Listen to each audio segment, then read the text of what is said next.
we are back for another star on Mary's mantle, and we got to star number 40. Yay! There's 6 more stars left, and we are done with our consecration because there's 46 stars on them. I don't know if I said that already. I did. Yes, you did. Okay, so No, we emphasized it a little. That's right. Anyways, so today is the star of excellence, and that's something we always try to strive for, but sometimes we overdo it. Yes. We need to know where God expects excellence, not where we expect excellence, right? Well, So, yeah, we shouldn't be obsessive. exactly. But we need to do our best, work hard everything at we it. do. Yes. Yeah, my kids know, and I tell them no excuses. But look at this. We need to be perfect, for I am perfect. Yeah, we're going to read that in a second. But let Be me holy, for I am holy. before we jump into the perfect, look at this image. This image was created by God. There's no way it could have been man-made. The microscopic, it was done 500 years ago. There's microscopic images of what happened at that time. You will find it in the article below. It will blow your mind. If this is your first time watching us, please look at the article. If you're on YouTube, it's in the description. It'll say the scientific facts. There's like 5 facts. It's a quick article. Speaking of articles, we're going to preface this excellence. How can we be perfect? This is from Catholic.org, and this is actually about Lent, but that's okay because we need to be perfect all the time, not just at Lent. This admonition from Jesus is repeated in other gospel accounts and developed in the New Testament epistles. Our question should not be, is it possible? Rather, it should be, how is it possible? How do we respond? Perhaps our problem with both understanding and responding is that we confuse the meaning of the word perfect. Filtering this word through our linguistic limitations, we may come up with a false translation, and as a result, not even attempt to respond to the admonition. However, Jesus has saved us from sin and death and saved us for a new way of living. We can tend to focus on what we are saved from and forget what we are saved for. We do not yet comprehend who we are to become in him. In the Greek, the word often translated perfect is teleos. It's the same as the DNA, which is the lifetime, is the ends like a cap on a shoelace. It unravels. That's how they know how old we are. They do our DNA test. It's called teleos. Listen to this. So it's the Greek word for perfect. It refers to something being completed, brought to its full purpose, potential, and intended end and vocation. For example, in the world of objects, a hammer is teleos or perfect when it is hammering a nail. In the world of subject, things are teleos or perfect when they are fulfilling their nature. In our Western minds, we can limit this word perfect and thereby fail to grasp its promise and potential. We think of it mathematically rather than relationally. We fail to understand it is a work in process. A work in process. The God who is love fashioned us in his image. We are made to love as he loves. In Jesus Christ, we are now also being capacitated to a term frequently used by our early father and Bishop Irenaeus of Lyons, I never know how to say it, made capable by the grace of his redemption, of actually loving with God's love. God is love, and he who abides in love abides in God, and God abides in him. 1 John 4:16. Notice the concept of being perfected is also applied to Jesus by the author of the New Testament letter to the Hebrews in chapters 5, verses 8 through 9. Although he was a son, he learned obedience through what he suffered, and being made perfect, He became the source of eternal salvation for all who obey him. Remember when he begged God for in the agony of the garden? Jesus was made perfect through what he suffered, yet Jesus was without sin. How then was he perfected? He came into the world to redeem, to reform us by a life and a death and a resurrection of perfect love. He fulfilled his purpose when he presided over the new creation from the altar of the cross and robbed death from its victory by bursting forth from a tomb that could not contain love. So that's all the article I'm going to read because that's the perfected part. But there's more to all this. But that's the point in everything we're doing is love. So when we're doing our daily chores, we're not doing them just to complete them, just to get them done, to feel satisfied. We're doing them because we love our family. Jeanette is hurrying, doing this quilt because she loves her daughter, and her daughter's about to make the sacrament of marriage, and she's trying to make it perfect for her, which is a beautiful thing. And that's all from love. So that's what I wanted to say. Perfect excellence. Go, Jeanette. Okay, so we are going to do star number 40 today. Many seem intent on living a life filled with ease and pleasures of all kinds. Life, however, was never designed by God to be easy. Even from the first, God made man and woman to work, and work we must. In the Bible, there is no retirement, guys, just so you know.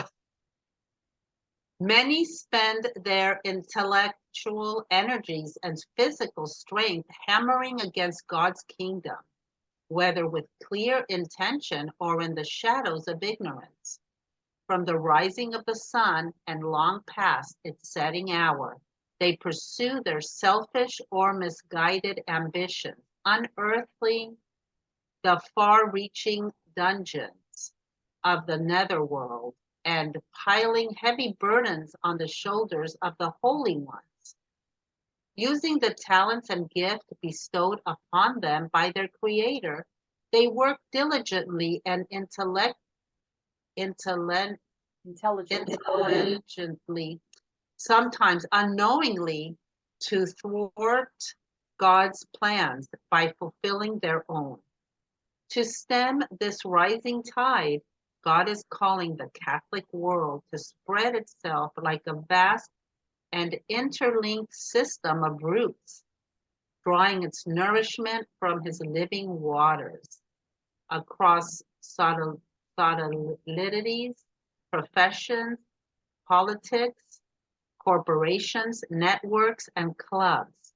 Wherever the Spirit of God plants his people, we must push ourselves up through the earth to grow strong and tall, always reaching for the sun.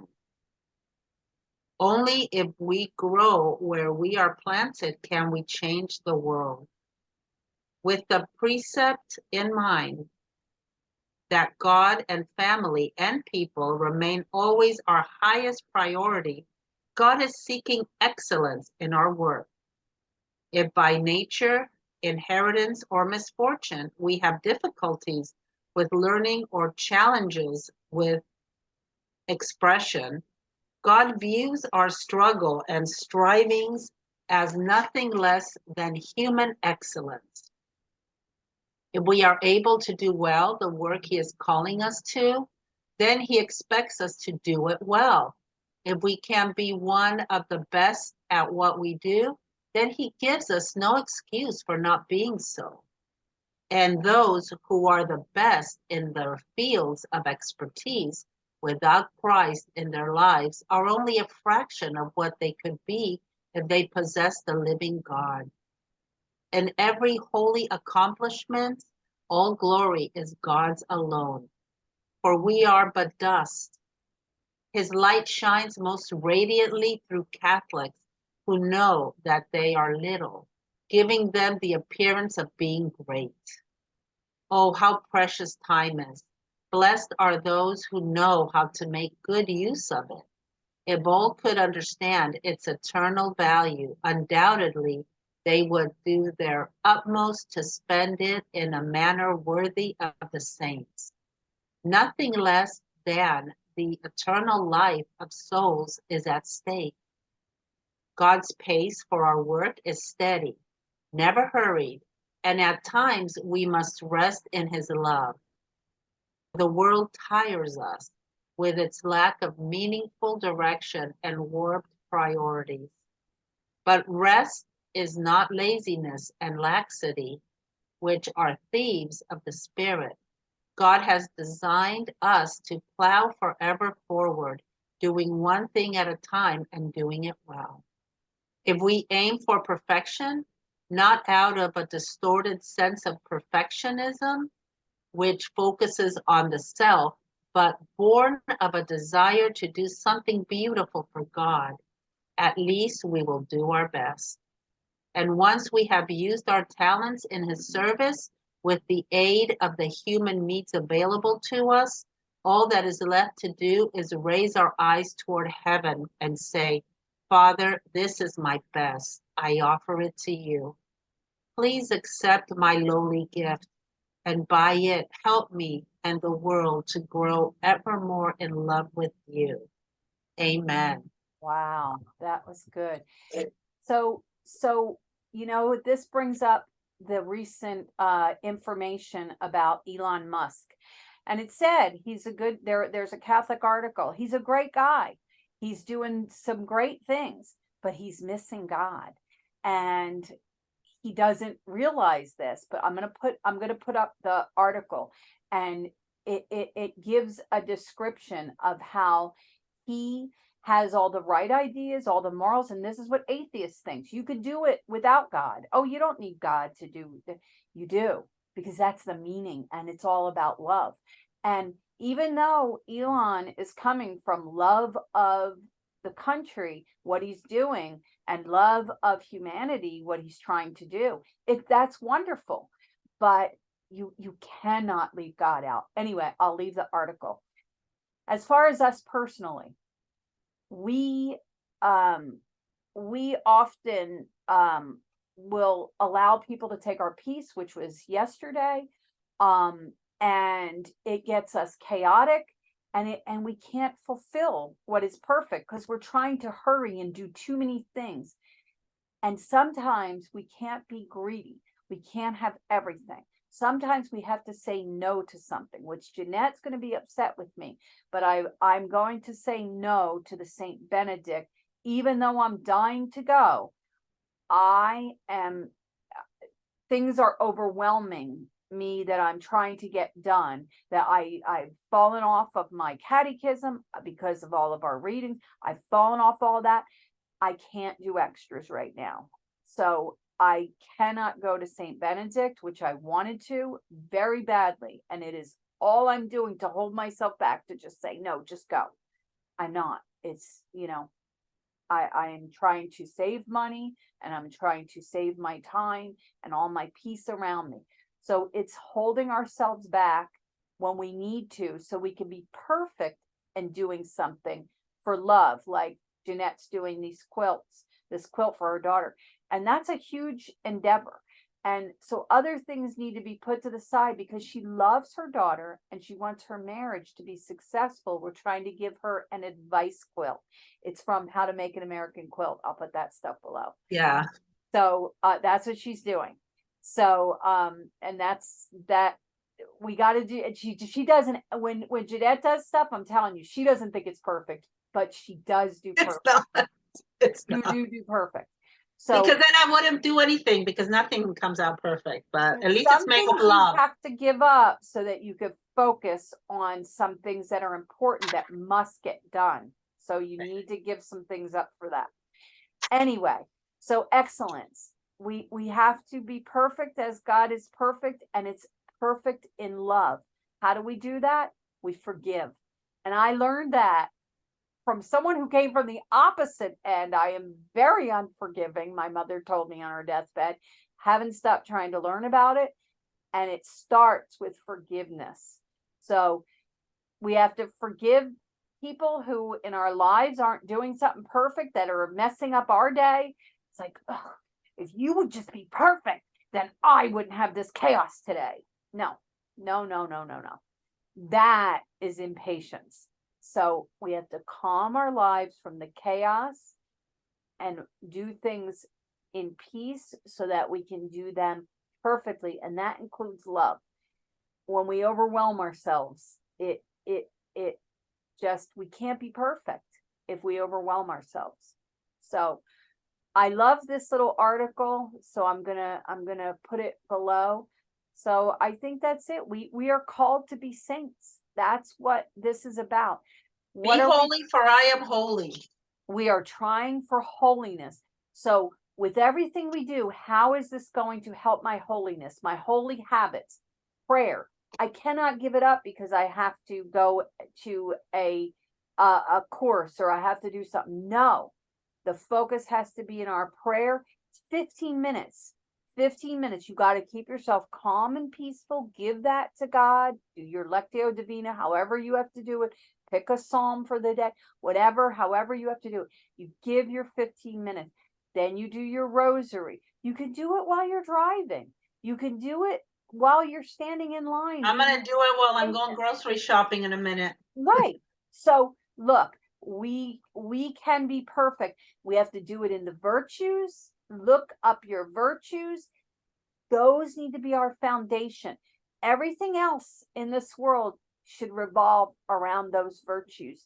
And in doing, because we're called to be saints, everything we're doing is for us to be saints. Just remember that.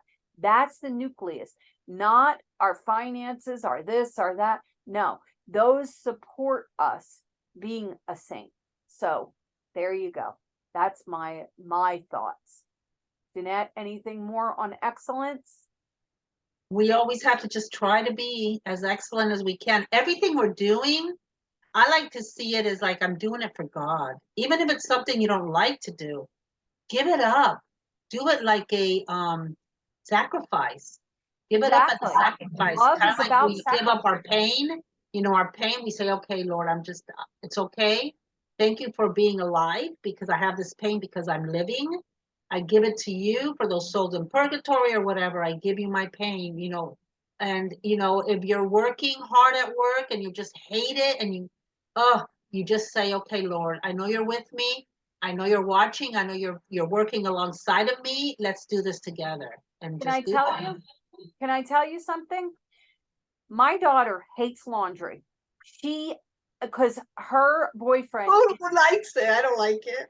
Every day he has to have laundry done every day. His mother's like that. She spends her time in the laundry room. That's what she told me. So he just hates it. And I said, well, you know what I'm going to give you at your shower? A golden laundry basket. She got so mad at me. I said, you need to learn to love laundry, because if you love him and you know that's important to him, I said, you could find ways around it. You could finish your nursing and you could pay someone to come in and do the laundry that he wants done. Okay. You have got to learn to love sacrifice for your marriage, for your children, because guess what? You can listen to a podcast, an audiobook, whatever. You can have the iPods in your ear and you can watch a soap opera, whatever. Exactly. You can do whatever and do your laundry. But here's the point, that you're doing this for your family. My daughter's an obsessive compulsive. Her house is spick and span. She did not grow up that way. I'm a sloth. No, but let me tell you something. She gets it from her father. That's one of the great things that he gave her in her genes. She's obsessive about keeping clean. He is obsessive about laundry. I said, we all have, you see how you harass him the way he does, he drops things around. That's what he does with laundry with you. That's compromise of relate. And she said, since I told her it is about love and sacrifice, she said, Mom, do you know I look at laundry differently now? And I said, good. It is all about reframing our work. And you know, The Way by Jose Escrivia, is it Escrivia? He did The Way. Or wait a minute, is that, I don't know. Who Who did the way? He did Emilio Estevez. Opus Dei. No, Opus Dei. Oh, that's the movie. I Jeanette, don't know. Jeanette. I don't know these names, girl. It You know is my head. related. You're gonna laugh. It is related. But you know Opus Dei. Okay, I'm gonna tell you. Opus Dei. I'm gonna put it below too. Opus Dei is it is emphasis on Catholic doctrine, Opus Dei theology, and the lives of Catholic lay people. And it is a small but powerful organization within Catholic Church known as the Prelature for the Holy Cross and Opus Dei. Its members believe they are called to serve God not just through personal spiritual acts, but also how they conduct themselves in their professional and family lives. Okay, so it was founded. Oh, where is the founder? You know the founder, Jeanette. It's hold on, I gotta put in founder. My daughter's texting me like crazy. Okay. Jose Maria Escrivia. I'm gonna put that information below, guys. He started that organization, Catholic scientists. It first started out with the more, anybody, it's housewives, everyone. But yeah, we heard a lot about him in the Saint Joseph consecration. That's where we heard a lot about him. Saint Joseph was the worker. He was doing the work. We're doing the work in our personal lives for our family. So there's Catholic scientists, attorneys, Catholic lay people of all kinds that are living their lives as a scientist, but a Catholic. They are being responsible. They're not doing things like, this IVF type stuff where the babies die. They are responsible. A lot of those are started with Catholics. I'm going to put that information below. So anyway, it's excellence in our, if you are a housewife, that organization is about having excellence in being a housewife, doing the perfect laundry, doing the perfect quilt for your daughter for when she does these things, doing your laundry, doing your dishes, being perfect in that, not to be perfect in it for obsessive reasons, but to be perfect in it, to be for love of your family. And that's what the Catholic scientists, attorneys, they all are responsible. So anyway, so that's what it's about. Be perfect as your Father is perfect in love and forgiveness. Amen. So remember to say your rosary, guys. Have an excellent day. Bye. Excellent. I love it.